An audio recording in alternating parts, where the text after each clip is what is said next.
All homage, if you don't eat, you die in the streets. DTLR, your fashion, your lifestyle. Hi everybody, it's Raven Paris, and DTLR is here at Cocktails with Claire and Ty, and I'm actually here right now with DC's DMV own photographer, founder of E. Malik, how are you? I'm doing well, thank you for having me. You're doing good. Big fan of DTLR and DTLR Radio. I love what y'all doing as well. Thank you. Yeah. For one, I want to just make it be clear, it's not a lot of resources here in the DMV area, so the fact is though your photographs are everywhere. Now your merch is now seen on like celebrities. How does that make you feel? It makes me feel like I have a big responsibility to my city actually, but it makes me proud as well. But I understand that, you know, this is just putting me in a bigger position of power, so I just want to use that power to motivate, you know, my city so we can do better. Thanks. So now let's get into when did your obsession with art begin? How did you even begin your photography?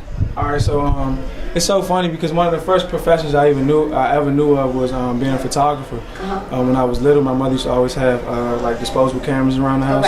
Okay. But growing up playing sports and things like that, I eventually transitioned. I wanted to do sports medicine, but by the time I got to school, I wanted to be a writer.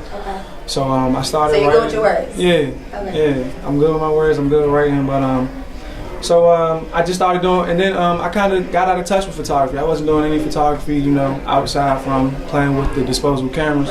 But my senior year, I got reintroduced to it, and I just started teaching myself everything over again with like the real camera, and I was just flourishing. I was in love with it, so that was my first love of photography. What kind of images do you like to capture? I like street art. So if you look at my Instagram or like my blog or my photos and everything, it's mostly just street art. It's people that you can go out on. Yeah, you can see them right now. Some people consider them bums. I take pictures of like a lot of police officers while they're doing their job. Why? Because you can. And nobody does it. And nobody does it, and you can. Like, it's the law.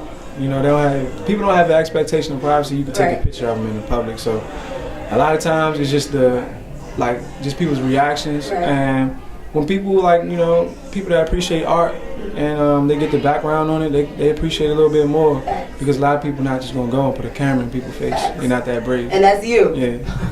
All right, so now let's get into your next baby. You birthed EAT, and I know it actually stands for something. So am I actually pronouncing that correctly? Yep, EAT, elevate all the time. Okay, cool. So now let's get into that creation process. How did that come about? So elevate all the time. EAT became my brand unofficially my freshman year of college, but I didn't start doing photography till my senior year of college. So that came in between that time, I was always telling myself I'm gonna eat no matter what, and that came from being broke, and I was just tired of being broke and hungry. So I told myself, like, no matter what I do, I'm gonna do what's necessary for me to eat good. So I did that, and then by the time my senior year came around, it was booming.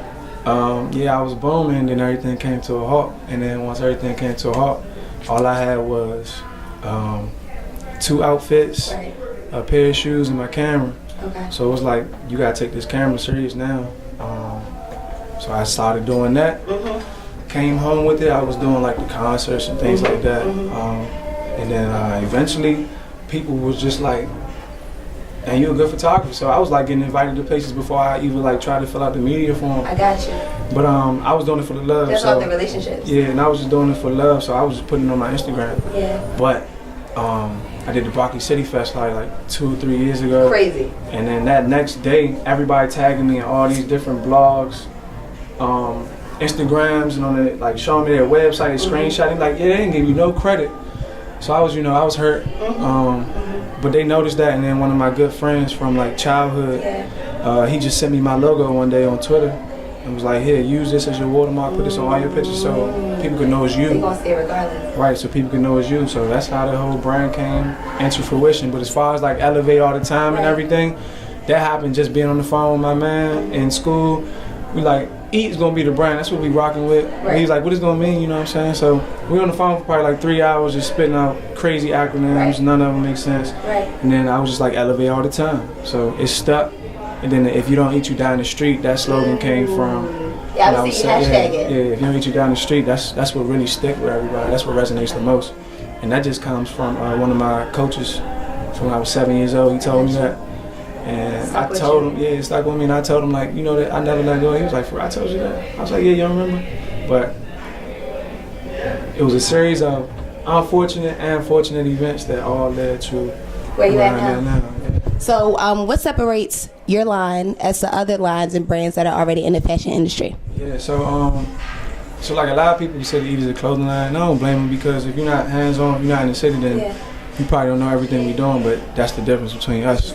Clothing lines, they want to make money, we want to make a difference. I got you. So that's going to go into my next question too, because you do a lot of youth service work. So how was your upbringing? What makes you want to give back so much to your community? All my friends that I lost to the streets or to the grave. Right. So I just, once I was in a position of power, I got kids watching me, I got my city watching me, so if I say something, somebody gonna do it. Yeah. So it's like I just try to identify everything that was missing with us growing up and where they went wrong, and I'm just trying to fill that void. So I know, like, one of my best friends, Rob, he died in 2010. I know for a fact that if he would have just seen something, then he could have been something, but he didn't see nothing. So if I can't be in a school every day, I'm at least try to stop by once a month so they can see it. So you can't just tell kids they can be anything they want if they've never seen it. 5 years from now, where do you see yourself in your brands? 5 years from now, I plan on taking over the rest of the country.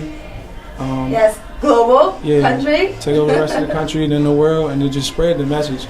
And then by 2030, we'll have a charter school.